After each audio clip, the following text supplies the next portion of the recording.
Dude, I hate doing these quarterly reviews. I know, but it's important we know we've got the right mix of properties. We need to make sure we have enough properties too. It's true, but I'm not really in the mood either. You want to go fishing? Totally.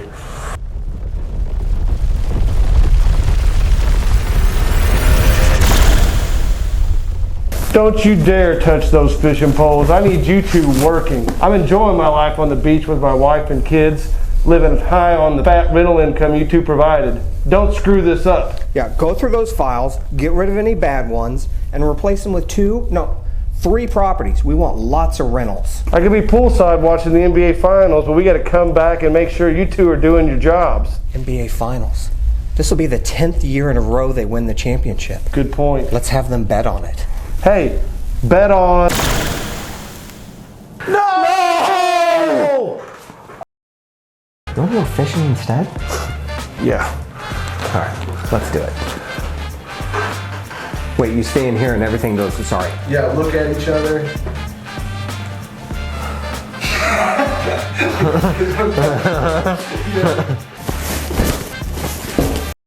Hey everybody, before we start the show, we actually have an outline that goes with the episode that you can follow along with as you listen. You can find that on our website on the podcast tab down on the blog section.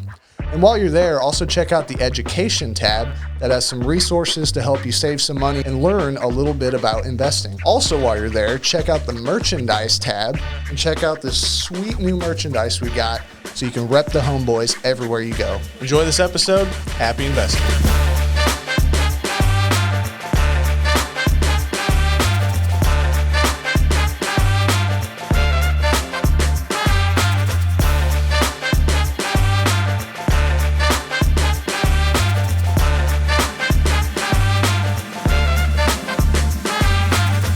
Hey everybody, you're kicking it with the Homeboys and the Homeboys podcast. We got a really exciting topic for you today. It is a call to action. We're talking real estate investment moves that you should be making right now. As always, I'm here with my partner in crime, the man, the myth, the legend, Mr. Scott Adams. You ready?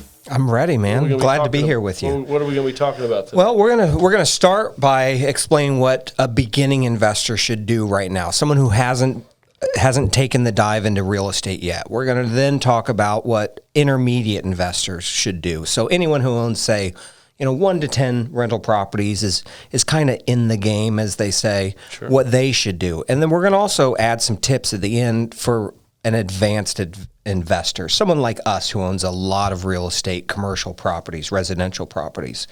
So I think it'll be real useful information today because times are a-changing, and now is the time to take a look at things, whether you're beginner, intermediate, or advanced. Take a good look at what you're holding and make some changes.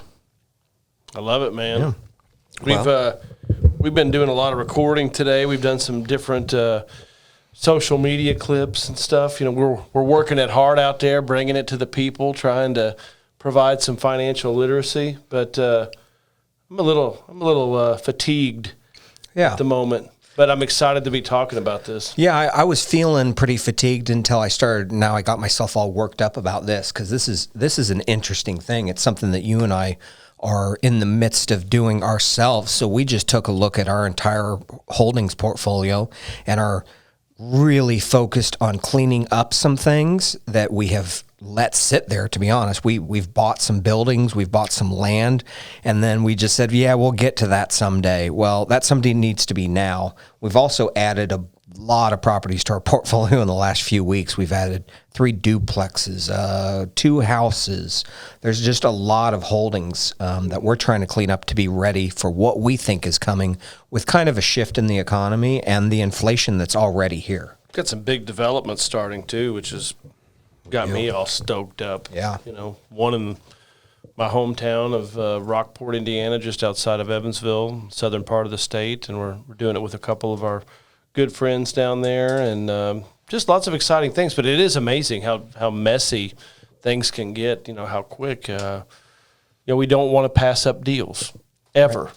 And we didn't pass up deals. Sometimes we sat on them a little bit longer than we should, and we're kind of cleaning them up. But But hey, that happens. Yeah, it's natural. And we're going to get to that for the intermediate and advanced investor. They should be doing what we're doing, and we'll give you some more tips in that area. But if you are a beginning investor, say you have one house, or if you have not invested yet in real estate and it's something that's always been on your mind, something that you've wanted to do, we believe right now is the time to make sure that you've got at least a property or a handful of them that can help see you through some possible downturns that are coming, and to capture some of this inflationary appreciation that's gone on, and to help offset any of the bumps in the road in your own life. And we say that because both of us made it through the last recession when we saw a lot of people fall to the side. We made it through that last recession in this business because we owned cash flowing assets that helped see us through. I think you're going to get a lot of pushback. People saying, "Oh, well, why would I buy an investment property now?" People are saying that we could be going into a recession, and it could be, values could be going down. It could, there could be more foreclosures. Why now? And for us, it is always be looking. Your ear always down to the ground, and don't pass up deals. We're still seeing deals. We're still buying stuff. Like Scott said, we just picked up a lot in the last couple of weeks. If you get the mindset of, oh, I'll wait until, or I'll do it when, you get started off on that mindset. It's hard to break that mindset. We talk about it all the time when we go speak at some of these real estate events. We get the same handful of people that have been coming up to us for years that won't pull the trigger. And it irritates the crap out of me. Stop wasting your time, and definitely stop wasting my time. I don't have time to talk to someone, that's not going to get off their tail and get moving. I mean, it's always time to be investing. Get started. Right. It's so hard to time a market too. So I understand that argument. I'm going to wait until there's deals out there. Well, financing could be a lot stricter then. You may not be able to buy it as easily. There may be a lot more competition. But at the end of the day, you're right. You should be ready for deals as they come. However, until that comes, you need some long-term cash flowing assets that can help see you through. And if you are buying as a long-term long-term cash flow investor that's going to hold these properties for a long time, then there are deals out there right now that will pay you dividend year after year after year. Did you buy it at the very bottom of the market? Probably not. Do you care? Not really, as long as it's producing those dividends. And over time, if you're looking at things through a 10 to 20 year perspective, which is the only way you should look at these, then now is a great time to buy. I understand. We agree. Right. Could be a recession. But if you're a beginner, get in. If you're intermediate, get some more. Clean up any dogs you have. If you got a property that you just keep putting off, hey, I need to redo that kitchen, or I haven't turned it. I had a tenant move out, and I don't want to go spend the $5,000 to clean it up and mess with it and get it re-rented. It's not costing me that much. Now is not the time to let properties sit. Now is the time to clean up your portfolio and get it working smoothly so that you are ready for the bumps. So, in addition to that, I think it's also important for, we get ridden pretty hard about being Chicken Littles all the time. And it's not us being Chicken Littles. We want to protect our listeners as we protected ourselves through, several, economic downturns. Be prepared for an apocalypse. I always, I'm always a glass half empty kind of guy. I know, and at life, I'm actually a glass half full. Scott could attest to that. I'm very optimistic about life in general. Oh, yeah! But when it comes to investing, I think it's better to be a glass half empty guy because it prepares you for crap. If crap happens, then you're ready. So, one great hedge against that, increase your cash reserves. People don't understand that when you fall into tough economic times, and there's a huge percentage of our investment community that has not been through a period of time where lending is challenging. Money has flowed like crazy over the last 10 to 15 years, and people don't understand that that's not how it's always going to be. If you're using your properties as piggy banks, that can stop. When you're trying to add new properties, that can stop. Increase your cash because you may not have the same access to cash that you've always had. We hear people that are doing the Burr method. We believe in the Burr method, which is buy, renovate, rent, refinance, and repeat. That refinance part may not be available. So you really have to proceed with caution. You may not be able to pull money out of your properties. Let me say it again. You may not be able to pull money out of your properties. And if that's part of your equation for moving forward, or even worse, you use that for your daily living expenses, prepare.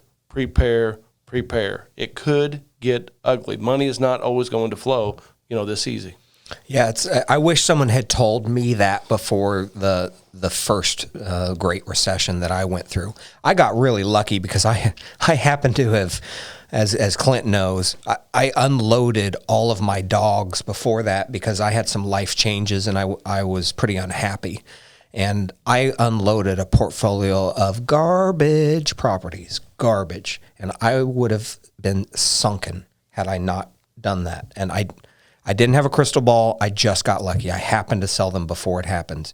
And a lot of people that are smarter, more well-educated, have more experience than you or us failed in the Great Recession. We watched it happen, who were leveraged too much. So just be careful. Keep some cash reserves on hand. Make sure your properties are cleaned up going into it. You have the right ones. And take good care of those properties because they can see you through this stuff. As cash gets thinner and harder to access, the properties you have will become more valuable to you because you can't add more sometimes during these periods. So I think it's also important to note that cash can be difficult to come by, but then someone may be saying, yeah, but if I've got my property rented out and my tenant is paying for my mortgage, then why do I care?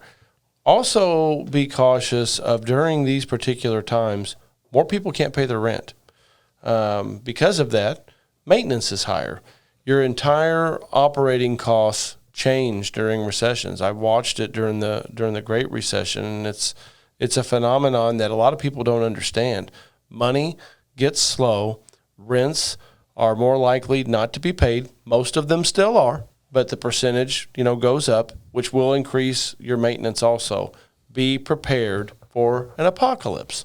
I'm not saying that apocalypse is going to happen, but you will thank yourself if you get into a period like we're discussing where the money is hard to come by and other people are struggling, meaning tenants with rent, maintenance goes up, etc.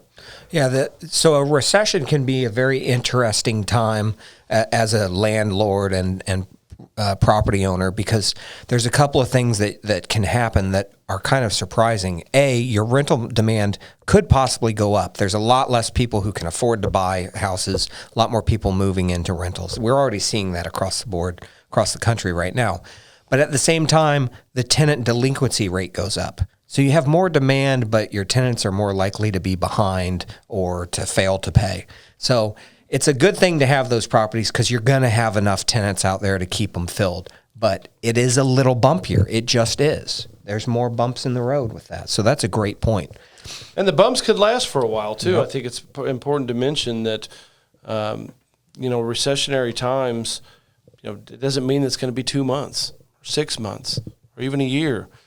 These periods can last for a long time, and I think you have to be prepared for them to last for a long time. The great thing about it, it's a great time to pick up additional properties. Mm-hmm. You don't get to ring the register during these times. So if you're thinking that you're going to be cashing in during a recession, much more difficult. However, you make your money when you buy. During recessions, it's a great time to add to your portfolio.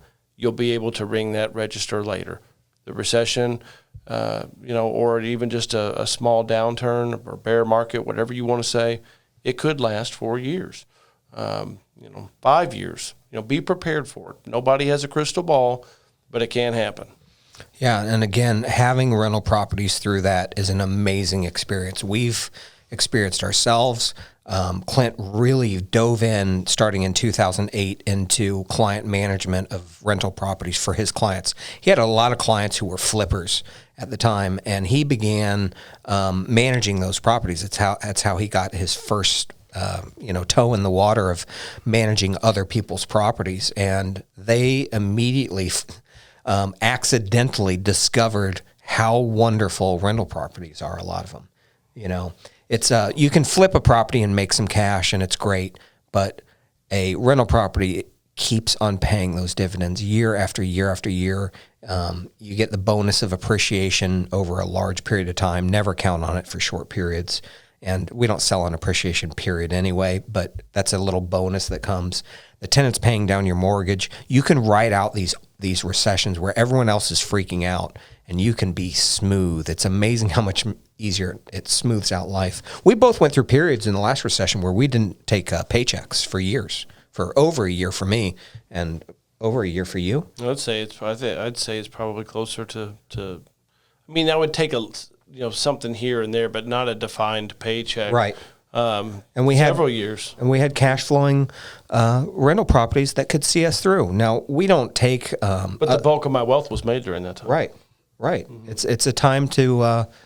It's a time to survive and add. It feels counterintuitive, but it can be a great time ahead. So no reason to be scared. But if you haven't started, start. If you've got one or two, add a couple more. It'll help see you through. If you already have, say, between 5 and 10 or maybe a few more properties yourselves, look at them all, analyze them, see if they're working. If they're not, dump them, replace them with something else or couple something else, and you'll be glad you did it before the recession happened. And then be ready and poised to buy more as times change here, which we think is coming. Which brings us to the advanced investor. Yeah, and not a lot changes. It's more scale from the intermediate to the advanced. And sometimes the advanced investor has some larger, commercial multifamily or some sort of commercial project, or just, scores of homes, that they own. But I would recommend keeping your cash reserves even more robust. If you've got that many properties, if things go south, it could go exponentially. So, analyze your portfolio and create, a formula that works for you as far as cash reserves. I'm not going to tell anyone to put a number on it, because an advanced investor, could really have, anywhere from $2 million of assets all the way to $1 billion of assets. So it's hard to put a number or percentage to that, but you want increased cash reserves. Yeah, and you'll want them for opportunities. If someone's already an advanced investor, they don't need much of this advice, because they already know that they want to be poised and have cash heavy going into this, so that they can pick up opportunities. Most advanced investors know that when there's blood in the streets, buy, as Warren Buffett says. Say it all the time. And they also know to shore up their finances heading into the storm, because it's almost impossible to do if you haven't done it before the storm hits you. But those are the things that the advanced investors are doing now. So it's more in terms of, rather than us advising them, I guess it's us sharing what they're doing, which is these things. The advanced investors are doing those things. Correct. And they are unloading dogs with fleas. We've seen it. We've seen a couple of as Clint calls them, turds out there for sale that look great on paper, but we know what they are. Just polishing pieces of fecal matter. Yeah. So be a little careful, you still too. Got a piece of fecal matter. Yeah. If you see something that you consider as a deal, like a home run deal right now, be very wary, because the advanced investors are dumping anything that they don't like. Yeah. If it sounds too good to be true, it probably is. Yeah. And we're excited about this. We've kind of been waiting for a recession, or at least a pullback, for quite some time.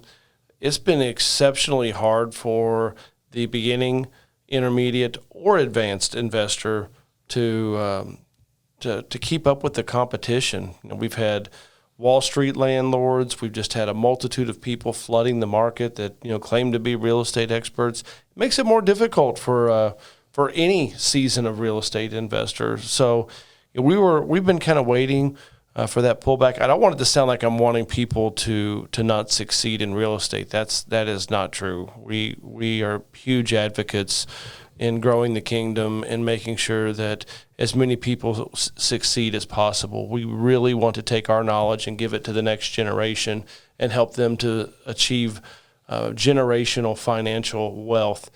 But we know what happens during these times. It is going to flush out a lot of people that probably should not be in real estate, which will create more opportunities.